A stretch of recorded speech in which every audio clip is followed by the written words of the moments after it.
Jeff Bezos, যিনি অ্যামাজনের founder, প্রতিষ্ঠাতা, তিনি একটা মারাত্মক কথা বলেছেন, যেই কথা যুবকদেরকে শেয়ার করতে চাই যাতে করে তোমরা ইন ফিউচার ভালো কিছু করতে পারো।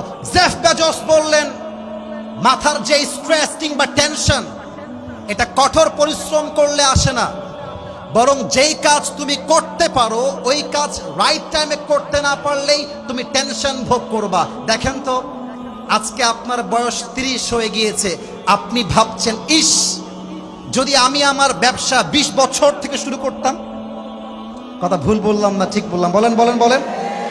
আজকে ফিল হচ্ছে, ইস যদি আরো আগের থেকে স্কিলগুলো ডেভেলপ করতাম, তবে আজকে আমাকে এত দুর্দিন দেখতে হতো না।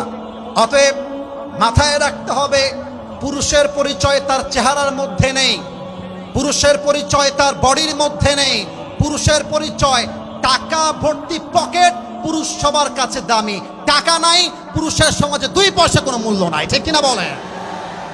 সবাইকে একটা কথা বলতে চাই, বাপের কাঁধে ভর করে খাওয়া বাদ দিয়ে দাও, বাপের টাকায় চলা বন্ধ করে দাও। মাথায় রাখতে হবে, আমি কাপুরুষের সন্তান নই, আমি বীর পুরুষের সন্তান। আমার বাপের পরিচয় আমার পরিচয় হবে না, আমার পরিচয় আমার বাপের পরিচয় হবে।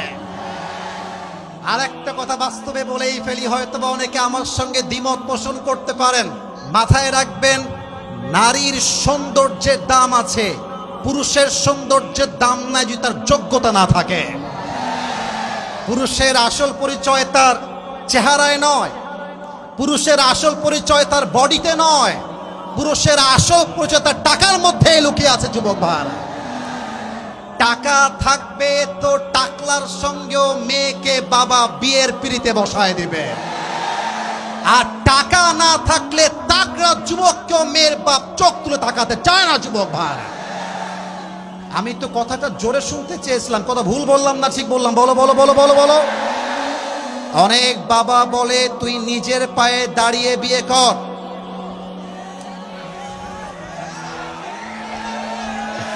আব্বাজান, নিজের পায়ে দাঁড়াইতে দাঁড়াইতে যুবকের যৌবন যে নষ্ট হচ্ছে, এর প্রত্যেকটা দায়ভার কিয়ামতে আপনাকে বহন করতে হবে। আর একটা কথা বলতে চাই, রাস্তাঘাটে চলতেছো, মেয়ে পছন্দ হয়ে গিয়েছে বিয়ের জন্য, সোজা গিয়ে বিয়ের প্রস্তাব দিন, কোনো ভয়ের কারণ নাই।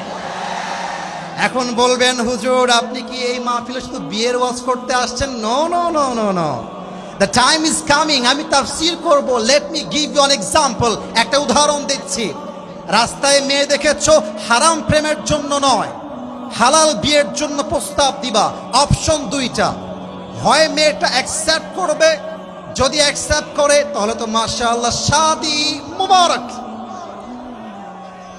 আর যদি অ্যাকসেপ্ট না করে, কষ্ট পাওয়ার কোনো কারণ নাই, সে তোমাকে ছাকা দিয়ে একটা বিয়ে করবে। তুমি বেটা মরদ মানুষ, বেটা মানুষ, ও বিয়ে করবে একটা, তুমি 4টা বিয়ে করে দেখায় দেবা। পুরুষ মানুষের ছাকা খাওয়ার কোনো ওয়ে নাই। মেয়েদের জন্য একটা বিয়ে জায়েজ, পুরুষ মানুষের 4টা বিয়ে জায়েজ। ছাকা খাইলে মেয়েরা খাবে, আমাদের কোনো ওয়ে নাই। যুবক ভাইরা, অনেক যুবক ফোন দিয়ে বলে, হুজুর আমি আত্মহত্যা করব, অমুক মেয়ে আমাকে ছেড়ে দিয়ে চলে গেছে, স্বামীর ঘরে সংসার করছে, একটা বাচ্চা হয়ে গিয়েছে। আরে বেটা, ও একটা বিয়ে করে একটা বাচ্চা পয়দা করছে, তুমি 4টা বিয়ে করবা, 4টা বইয়ের 4টা বাচ্চা পয়দা করবা, ঠিক কিনা বলে? আমি বলছি না 4টা বিয়ে করতে হবে, আমার কথা একটাই, চরিত্রহীন মেয়ের জন্য আমার ক্যারিয়ার নষ্ট হবে না।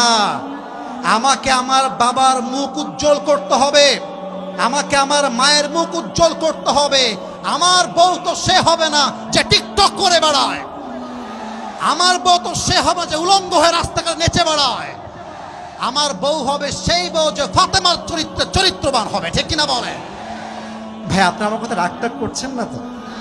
মানে আমি একটু ফ্রেন্ডলি কথা বলি।